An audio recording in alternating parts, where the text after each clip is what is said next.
world where in 2021 people still think the most effective way to understand something is to randomly bombard someone with questions prior to investigation or any logical deduction whatsoever. Welcome to Clown World. So I'm going to answer basic flat earth questions. There's someone in my comments spamming me with the questions.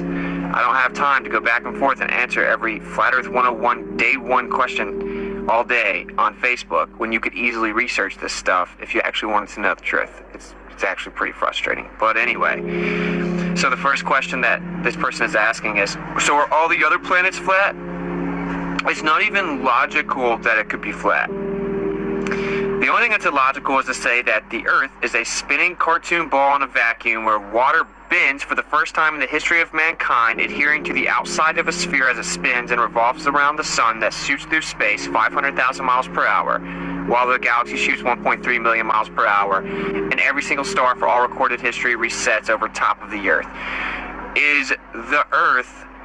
Well, what about the other planets, right? That's the question. Well, are the other planets flat? I actually answered the question, but that's why I'm pretty, I don't know, aggravated, because you asked the question again, right? So I need you to listen. No one thinks that all the other planets are flat, okay? For one, there isn't other planets. When you say other planet, you are presupposing the Earth is in fact a planet, which is the very thing we are discussing, right? That's the question. Is the Earth a spherical planet? That's called a begging the question fallacy. Just reasserting that something's true isn't real. You'll be alright as I take away your little globe Earth religion that you were told about when you were 5 and you were given cartoons. This doesn't faze me at all. I'm literally not even fazed by it. So anyway, the word planet, instead of typing listen, okay? The word planet, the etymology for planet, listen. The etymology for planet is wanderer, okay? It's a wandering star. We document them all the time. I document them all the time. You can zoom in on them. They're pulsating orbs of light. They're not static, meaning still. You cannot in any way prove they're solid, terra firma, or spherical, because you see the same thing every single day for all recorded history, a pulsating orb of light. Now, even if there were spheres in the sky, which there's literally no evidence for that, there's literally none that exists in the history of mankind. If they were spheres in the sky, that still wouldn't make the Earth a ball. That's like walking up to someone's house and saying, look, there's a light bulb on the ceiling. That means that the floor is a light bulb.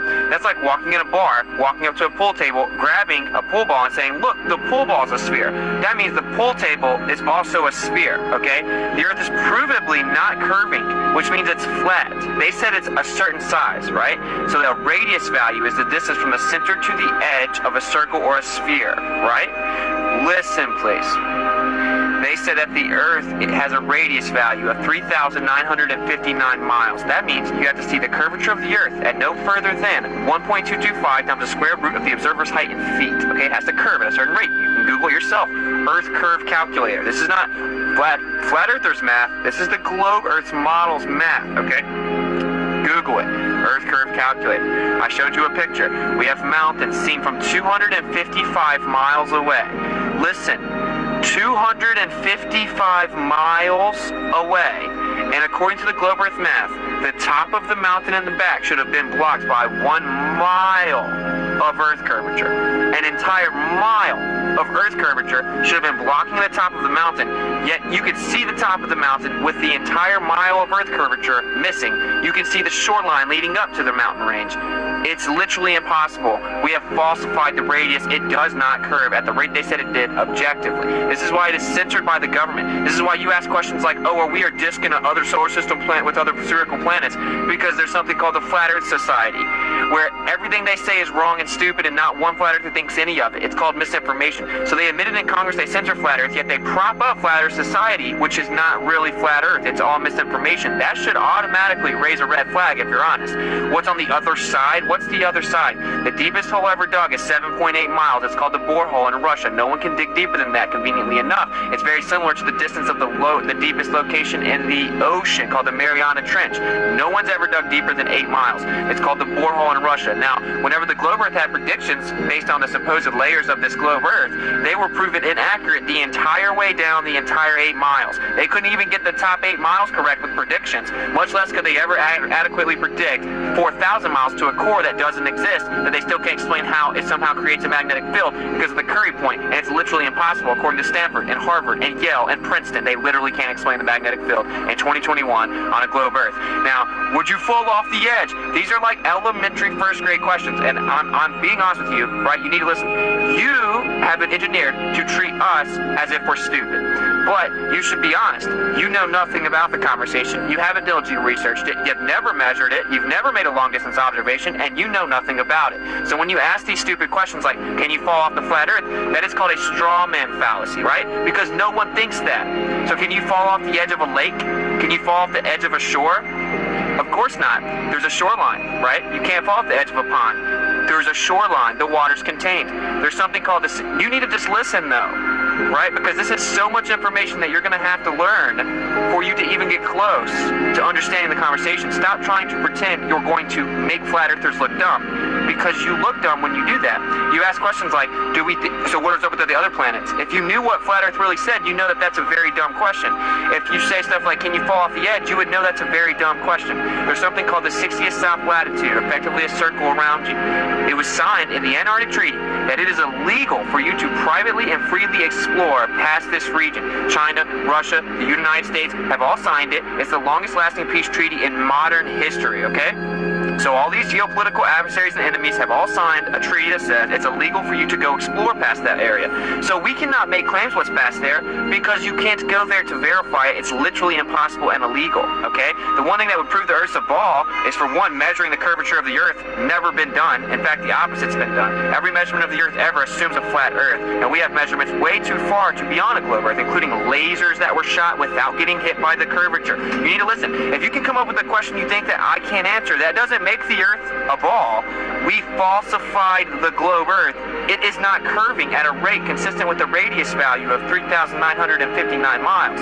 This is why we are heavily censored, and I've been censored on every major platform, and even PayPal and Venmo, because they forcibly censored the real flat Earth by telling you the lies. So you should listen very carefully. We know that the Earth is the bottom of everything, okay? The basement, effectively, in layman terms. It's geocentric. That means the center of everything. It's stationary, of course, meaning not moving. It's a geocentric stationary plane. We have mountains, we have valleys, but it's a topographical plane. The sky resets like a perfect clock over top of us for all recorded history. It all goes around Polaris, the North Pole star, directly over the center of the surface of the Earth, which is the North Pole, and it resets perfectly for all recorded history for thousands of years, doing the exact same thing. Literally impossible on a ball Earth spinning, revolving around the sun, shooting through space. This is why they said that the lights are actually thousands of light years away. Not because they went and measured something thousands of light years away, because they mathematically had to construct something consistent with the model, and it necessitated they be that far away because the stars don't change like they would have to if you had all these different vectors going on. It's called parallax, okay? So you need to understand the true origins of this religion, and it is a religion. It's a belief system built upon a doctrine of men with no empirical evidence. The Big Bang Theory was literally proposed by a Catholic priest, a Jesuit priest, proposed the Big Bang Theory. First time, the perfect shape's a sphere, a metaphysical, ontological premise, philosophical. The perfect shape's a sphere, so the Earth must therefore, by deduction, be a sphere. Let's try to figure out a way to mathematically prove that it could be a sphere. That's literally where it started. It's literally a religion. We were all shown cartoons of it, and they told you there's no more land on the Earth, and there's nothing significant about you. You're on a tiny speck of dust in an ever-expanding universe where everything came from nothing, right? And the truth is that they have put us in a little circle, like a playpen, and they said, you're not allowed to go outside of there, you stupid little peasants. And there are people that are the peasants running around attacking the other people, trying to wake them up and free them. It's insanity. You should research it. So 1945, we brought Nazis over here in Operation Paperclip, okay? One of the Nazis we brought over here was Werner van Braun, because the W is like a V, it's German, right? Okay, Werner van Braun was an SS officer of the Nazi regime. He was brought over here to help us get to the moon via space exploration, right? The Space Exploration Department he was put in charge of in 1945, Operation Paperclip. It was called this because they put paper clips on certain people's files so they would know who to grab and pull over here out of the Nazi regime. Operation Paperclip, 1945. In 1946, the government started something called Operation High Jump. This is where they went and explored the Antarctic region with Admiral Byrd, a well-decorated admiral for the U.S. military. They went and explored the Antarctic region. He came back on nationally televised interview in 1954 and said, "It is astonishing to me that there is land as big as the continental U.S. on the other side of Antarctica that remains unexplored with tons of resources. He then died in 1957. In perfect shape, heart complication. 3 years later, he died in 1957. In 1958, NASA was founded, which means to deceive in Hebrew and has a snake tongue going through it. In 1959, they signed the Antarctic Treaty, which said that it was illegal to privately explore that region that they had just explored in Operation High Jump. In 1961, JFK then came out and told the world America's going to be the first country to land on the moon.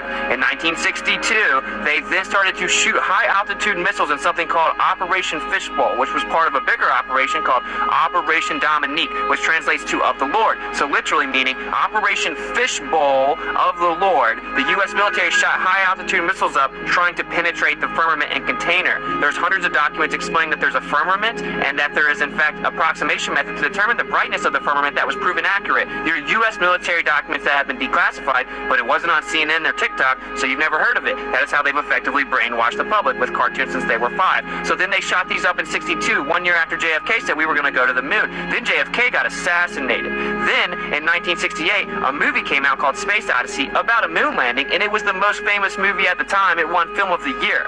The year before we went, one of the astronauts that was supposed to be in the crew that went said, we will never go to the moon. We can't even get to low Earth orbit. We can't even communicate in the same building with one another. It's impossible we go to the moon by 1969. He then went and hung a lemon on the module that was supposed to go. Right after this guy mysteriously exploded and died in a routine checking of wires on NASA's facilities. Then in 69, we miraculously were able to go after not being able to go to low Earth orbit in 1968. And then they called the president from a landline 238,000 miles away with no delay. Yeah, they say we cannot go back to this day over 50 years later because they quote-unquote destroyed the technology and it's a painful process to build it back, quote-unquote, from Don Pettit, world-renowned astronaut. This is where they supposedly took a real picture of the Earth from space in the Apollo missions when they supposedly went back and forth like 6 times with no problem, but now they still can't do it 50 years later because we can't replicate the technology from the 60s. In 72, we supposedly took a picture of the Earth in these Apollo missions, and that is the only supposed real picture of the Earth from space ever. They didn't go there. So very simply, a summary for you, okay? They brought Nazis over here who were typically famous for brainwashing people with propaganda. They said, hey, we're not going to hang you for your war crimes. We're going to revere you as scientific geniuses. We need you to help us with this propaganda effort. We're going to lie to the U.S. public and tell them that we beat the Soviet Union going to the moon. Then they went and explored the Antarctic region. They discovered that the Antarctic region had something there and what it was. They then came back and said, it's illegal for you to go there, and that treaty still stands intact where it's illegal for you to privately go explore it. They then said, don't worry though, we explore the Earth for you. You're not allowed to explore, but we explored it for you. Here's your little playpen. You stay in your circle, you little slaves. Look at space. Here's NASA. We're going to go to the moon. Something that you could never stand on, never land on, isn't terra firma or solid or spherical. Okay, so there you go. Are there any maps of the flat Earth? Literally every single map that exists in the history of all mankind is a flat Earth. The U.S. military still uses flat Earth maps for navigation and everything else in the world. There's no such thing as a globe Earth map. It's disproportionate. In fact, every single map is flat intrinsically. So the way that they navigate is based on Polaris and the movement of the stars in the sky, which they've done this for thousands of years, which continue to reset in perfectly recorded concentric circles every single year, right? Every map that exists is a flat Earth map.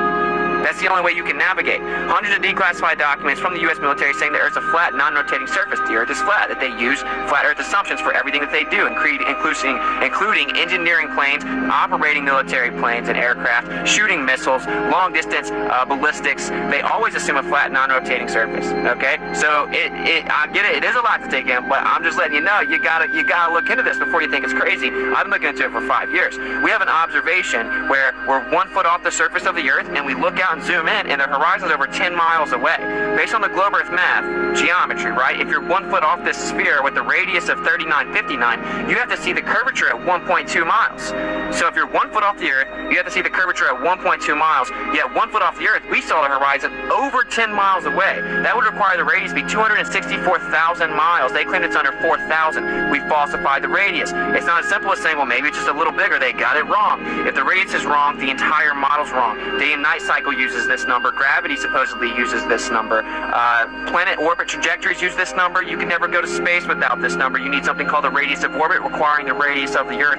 Every single story they told you about going to space is fake intrinsically upon the falsification of the radius. The entire model has been falsified. This is why it's forcibly censored. That's why they will never debate this on national television. Just shut down the stupid flat earther and let an astrophysicist debate them. They'll never do it. Neil deGrasse Tyson was supposed to debate Eric Dubé. It was set up on Joe Rogan's podcast, the #1 podcast in the world for over a decade. And then Neil deGrasse Tyson had to back out.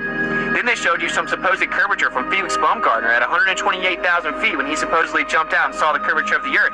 We then sent high-altitude footage, our balloons up, getting footage of the horizon at 120,000 feet, and it was completely flat up there, showing objectively they misled and lied to the entire world with a GoPro who actually sponsored it with Red Bull, saying that this was the curvature of the Earth that you could see from the edge of space, not even close to where they claim space is, which is the Kármán line at 62 miles. And then, of course, that's the international one, and they say the U.S. acknowledges that 50 miles. Right? So when we sent it up and found out that it was flat, they then had to come out with damage control and use Neil deGrasse Tyson to say a lot of people think that they saw the curvature of the Earth in the Felix Baumgartner jump. That's not true. You would never see the curvature from that height. You'd be 2 millimeters off this beach ball, and up there that stuff would be freaking flat. So why did they show the whole world a curve that wasn't actually there until we went and tested it? Why did they tell you that when boats disappear, they're going over the curvature of the Earth, when you can actually go out, see the boat disappear, bring a camera out, zoom in, and you'll actually see it once again? Did I zoom in through the Earth X-ray vision with my P900? No. The boat appears to go away or disappear due to a limit of perspective. You have an angular resolution limit to your eyes. We also have something called the atmosphere, and you can't see infinitely through an atmosphere. Eventually you reach a vanishing point called a horizon, which is where the sky appears to meet the ground. It's horizontal, which is why it's called a horizon, because it's horizontal. And this place constantly fluctuates and comes back and forth based on the atmospheric conditions of the day,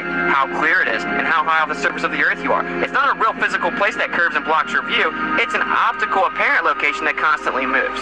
So all observations of the history of mankind have showed a flat, non-rotating surface. The Earth is a geocentric stationary plane, a topographical plane with different elevation differences within it. And that is what all evidence shows you. It's the only way it could even exist. You also can't have the gas pressure that you're breathing sitting next to a vacuum. It's literally impossible. It's called the second law of thermodynamics. Entropy will increase, pressure will fill the available space. Heat goes to cold, high pressure goes to low pressure. Systems seek spontaneous equilibrium. Second law of thermodynamics. This is a natural law, not a theory that you can change or debate. It's not something that someone came up with. It's something that happens always in nature. It's a naturally occurring phenomena that always happens. This is called a second law of thermodynamics, a natural law, right? So if you had pressure sitting next to a vacuum, it would instantaneously seek equilibrium, filling the vacuum. If you have a soda and you open it, it goes psh, instantaneously equalizing to the lower pressure around it. That's the second law of thermodynamics. You could not have gas pressure of oxygen that you're breathing or any of the gases sitting next to a vacuum. It would instantaneously fill the vacuum.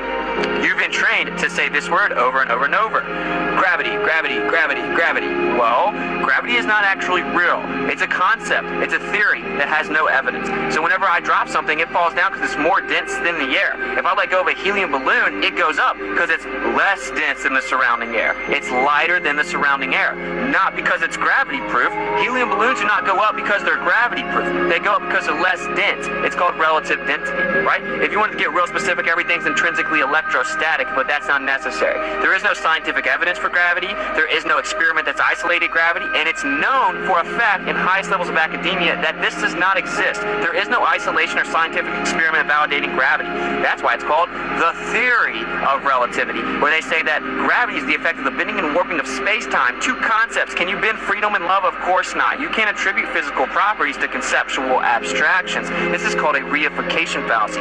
Doesn't matter. The only evidence ever to even be claimed that the Earth is in fact a ball with gravity is gravity has to exist because the Earth's a ball. Literally, that is the only evidence. If we assume the Earth is a ball, then gravity has to exist because it has to exist for the Earth to possibly be a sphere. It has to pull us down in all directions, omnidirectional, all directions. We have to be pulled down. So gravity has to exist. Yeah, we don't have any evidence for it. We can't prove it. We can't accurately define it. And when we apply it to the sky, it's off by 95% in 2021. They're off by 95%. It's called dark matter and dark energy. They still cannot explain the supposed model, not even mathematically. We have falsified it. The flat Earth can't explain magnetism. magnetism. It can't explain the cyclical nature of the sky. It can't explain everything else that we see. The globe Earth cannot. Okay? So all scientific empirical evidence shows you this, and we have tested it. We proved that they lied. With cartoons, they lied to you. The same exact schooling system that told you Christopher Columbus discovered the United States when people were already here. The same exact system that lied to you about the Vietnam War and said that they attacked us and they attacked themselves and said that, in fact, they declassified, they had to do that to justify war, but they lied to the American public saying Vietnam attacked us in Gulf of Tonkin. Same ones that lied about 9/11. You shouldn't blindly believe the system. You should go look into it for yourself, and you will find out that most of the people that are lying, it's actually not intentionally, they believe the lie as well, and they propagate it forward, and there's something called compartmentalization where people are trying to explain something that doesn't exist. So you ask questions like, why would they lie? They get $60 million a day from NASA. They're hiding more land and resources. They told you you're an insignificant speck of dust in the ever-expanding universe where everything came from nothing. Lightning struck primordial soup, and then rocks turned into fish eventually, that then turned into fish with feet, that turned into rodents, that turned into apes, that turned into humans, and there's nothing important about you. Random chaotic happenstance that you even exist over the course of billions of years of everything exploding from nothing. You get perfectly coalesced into spheres that were happen to be, you can somehow live here. So don't worry. Well, the truth is, the Earth is stationary and the center of everything, geocentric, and the sky moves in perfect circles over top of us around the center of the sky, right over the center of the Earth. And that means the Earth had to be created. It had to be placed there. So they're hiding the creator. There's 3 reasons. Also, you can't trust any of your senses. You think you're spinning 1,000 miles per hour, but you don't feel it. You think the Earth is curving, but you see it flat. You think that the sun is sitting still in the sky, but you see it move. You think the sun is 400 times bigger than the moon, but you see it as the same size as the moon. And so you can no longer trust your senses. You do not think that you can adequately tell the difference between truth and fiction. You must turn to authority to get all of your answers that you cannot understand. So they have brainwashed you into a slave state where you always turn to the authority to know what truth is, because you have been told that you cannot figure it out on your own. This is how you have good brainwashing capability of a state. So there's 4 very rudimentary reasons they would lie. Why wouldn't they lie? Knowledge is power. If you're the only one with the knowledge, it's much more powerful. When does the government not lie? Okay, so there are your answers. They're hiding land and resources and money and brainwashing you, and they put you in a little circle and told you can't leave there while they go hang outside of it. Okay, so there's plenty of reasons why they would lie. It doesn't really matter why they lied. The motivation of lying is independent of the fact that they did lie. Okay, and falsification is independent of replacement. We falsified the globe Earth. We don't have to replace every fairy tale they said before it's still real. If you tell me Santa's real, and then I see mommy and daddy bring presents in the house, I don't have to go come up with a new fictitious character from the North Pole or Santa's still real. We falsified your claim that Santa's real. That's all there is to it. Falsification is independent of replacement. So there you go, there are the basics. You can't fall off. You can't fall off of a lake. There's a shore. Antarctica is known to have the highest elevation in the entire world. It is an ice ring effectively around the water. Captain Cook tried to circumnavigate the Earth, and he went for 68,000 miles, and all he saw was an ice shelf the entire time. You're not allowed to go independently verify this, though, so the water is contained, which is convenient because fluid statics is also a natural law. Water finds its level. Water at rest is always level, period. Okay, so water conforms to its container and finds its level. Well, conveniently, it's contained on this flat Earth, and it's level. Of course it is. So how is 70% of a ball level? It's impossible. It defies fluid statics, the second law of thermodynamics. There's no empirical evidence for it, and we see way too far. We see mountains from hundreds of miles away. We see the skyline of Chicago 60 miles over Lake Michigan should have been completely obstructed. We have mountains we can see from 273 miles away. We have mountains we can see from 103 miles away. We have nothing but evidence that falsifies the globe Earth. So if the surface of the Earth is flat all over it, what is it? Do I believe in aliens? Well, for one, what is the etymology of alien or extraterrestrial? Extra land, extra terrain. So if there are other lands that they have hidden where someone lives, technically they would be alien or extraterrestrial. We would be in the inner space. They drew a circle around us, and there would be the outer space. There is no alien coming from outer space where it's a vacuum that couldn't exist, that they're thousands of light years away, and some intergalactic civilization with different races coming to get you from outer space vacuum boogeymen. None of that's real. I don't make claims about whether aliens are real or not. I know they'll probably lie to you about it, and the same guy, Werner von Braun, that was the Nazi brought over here to lie to us about going to the moon, told his secretary that they would fake an alien invasion and also fake things about asteroids. I don't really know. You can look into Project Bluebeam, but it doesn't matter. And by the way, Werner von Braun also put Psalms 19:1 on his tombstone, which says that the firmament shows the handiwork of the Creator. The firmament comes from the Hebrew word rakia, strong as bronze. It was stretched out over top of us to protect us, and we were like grasshopper inhabitants within the tent he stretched over top of us, and it's strong as bronze, like beaten out with bronze, rakia. So why did the guy that supposedly took us to space put on his tombstone that you can't go to space because there's a firmament there? Well, he let the truth out on his deathbed. He also wrote a science fiction book in the 50s, and in the science fiction book, book that the Nazi wrote in the 50s. The main character's title is Elon, and Elon supposedly takes us to Mars. I guess that the prophet of the Nazi was really good at predicting what would happen, right? He wasn't just good at mass murdering millions of people. He was also a prophet that knew that Elon would take us to Mars in 2021 and talk about how he's going to do it. So the world's a stage. Jules Verne wrote a science fiction novel in the late 1800s predicting the moon landing and where the rocket would shoot from, what state, what direction, how it would slingshot around it, and everything else. They take science fiction books and they tell the public that it's true while they know the truth. Powerful people are lying to you, okay? So do not fall for whatever they tell you. You need to look into things for yourself. Don't blindly believe anyone. Go research it for yourself. Go test it for yourself. And if you do this, you will find out that the earth is provably flat. I would have to sit down here and talk for another 3 hours to tell you every flat earth proof. There's something called specular reflections. You cannot have perfect reflections on a surface if it's not flat. It cannot be concave or convex at all. Specular reflections debunk the globe earth. We have local reflections from the sun, showing the sun's a local light source. This is impossible in the globe earth model. The model has to be, the sun has to be so far away we have parallel rays, right? So it's impossible. This debunks the globe earth. We have crepuscular rays, which are divergent rays that converge onto the sun, showing the sun's a local light source. Impossible on a globe earth. They say it's actually parallel. It just looks like that. We see that the sun and the moon are the same size. They say that the sun's actually 400 times bigger than the moon, just coincidentally, exactly 400 times further away also, so that it looks like they're the same size, so we can have total eclipses. Or maybe they're just the same size, bro, and the scriptures are true, and it says that there's a lesser light that rules the night and a greater light that rules the day. Okay, that's all there is to it. We see the same moon for all recorded history, while people claim it's a sphere that spins, but if it spun 1/4 a mile per hour, slower or faster, we'd see the other side of it, so it just perfectly sits there for thousands of years. That's a cool story, bro. None of this has any evidence. It's all fairy tales. What we know for a fact is that water always finds its level. To have pressure, you must have a container, which means the way that you're breathing is that gas pressure on the earth is contained, and we see way too far. The earth's a topographical plane. It isn't curving. This is just the way that it is. You can't go deeper than 7.8 miles. You can't go past the 60th south latitude. We need to wake up and then tell them that we demand to know the truth and to be able to freely traverse the earth. That is the next step. Not to try to attack the people that actually researched it, are bold enough to not care that other people get triggered and try to call you dumb or try to attack you because they were told that it's dumb. The people that are strong enough and intelligent enough to actually understand it, research it, test it, and then go speak about it are the people that are fighting for you, whether you understand that or not. And we're used to taking the bullets, but you should maybe jump on the side of that people actually doing what's best for humanity as opposed to trying to attack them. So there you go. It's all a lie. Georgia Guidestones prove it. Yeah, exactly. The Georgia Guidestones wouldn't work unless the Earth was a geocentric stationary plane Earth, right? Because it uses a compass, a clock, and a calendar. It shows Polaris day after day after day for all recorded history that it's been there, and it will always work, showing you where north is, because it doesn't change. For all recorded history, Polaris is in north. That's how you know where north is, so it would be a compass, right? It also shows you where the winter solstice and the summer solstice is. It shows you the time of the year. It's a calendar, because the Earth doesn't move and the sun does the same thing. That has the same cycle. There's a cycle over top of us like a clock that resets every year. This cost almost $1 million to build it, and it would be a complete waste of money if the Earth was a spinning ball. Okay, so that's just the way that it is, and they tell you what they want to do on there, and I think everyone should just wake up. Maybe everyone should just wake up and stop getting triggered that we didn't go to the moon in 1969. Stop being surprised or acting surprised the government lied to you. Stop being surprised and acting like China and Russia lying is a big shock to you. The U.S. government has lied about everything. So what you should do is accept truth for what it is, right? It's easier to fool someone than to convince them that they have been fooled. That is not my problem. That is, you should need to look into the evidence and be honest. We see way too far. We falsify the curvature of the Earth. There you go. I mean, I don't know what other basic questions I might have missed, but you should be able to figure them out. You'll ask stuff like, you shouldn't look past the curvature. If the Earth's a ball, it has to curve. If you were intellectually honest about this, you wouldn't get past that. You're like, wait, that's the most efficient way to test if the Earth is in fact a ball with this radius. Geometry, measurements of shapes, sphere, certain size, dimensions, 3,159 radius. You would test that and see if it's curving at that rate, because it has to curve. If a woman's pregnant and she moves her hand across her stomach and then it comes down to the bottom, can she still see her hand? No, because the curve of her stomach physically obstructs her hand. That is what the Earth has to do if it's a ball.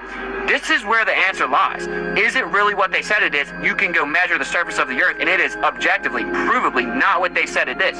So if your response to that is to not answer it or figure out how it could work or figure out what's going on or go test and see if that claim is true or see exactly if these observations really do exist, if your response is, oh, well, how do eclipses work? What about magnetic fields? What about, if you start asking every random question you can think of, you're being intellectually dishonest. You're diverting away and you can't handle what the truth is, right? So if you think you can ask a gotcha question that some flat earther might not answer, that doesn't change the fact we falsified the radius. Okay? We don't know all the answers. The globe Earth knows none of the answers, right? People will say, what about eclipses? Eclipses debunked the globe Earth, and they still use the Chaldeans from Babylonian time, 2500 BC, a geocentric stationary plane Earth civilization. They knew the Earth was flat and stationary and the center of everything, and they used something called the stereocycle from the Chaldeans from 2500 BC to this day at NASA to be able to predict the eclipses. They cannot use the heliocentric model to predict eclipses at all. There's something called the Selenilian eclipse, right? And it's where the sun and the moon are both above the Earth during the lunar eclipse, according to the globe Earth model. The reason you have a lunar eclipse is because the Earth blocks the light from the sun and casts a shadow onto the moon, and that's what actually physically obstructs the sunlight, causing the shadow, thus a lunar eclipse. Yet in the Selenilian eclipse, a lunar eclipse, the sun and the moon are both above the horizon, above the Earth, a geometric impossibility on the globe Earth. And guess what year they said that they discovered this and recorded it for the first time? 1666. It's not a coincidence they told you that the first time they recorded the eclipse that debunked the model is 1666, 666, right? The same year that gravity was discovered by Isaac Newton, supposedly, in 1666, with a number of 6.67, right? Where we have north and south Arctic circles at 66.6 degrees, while the circumference of the Earth in nautical miles is 21,600, 6 times 6 times 600,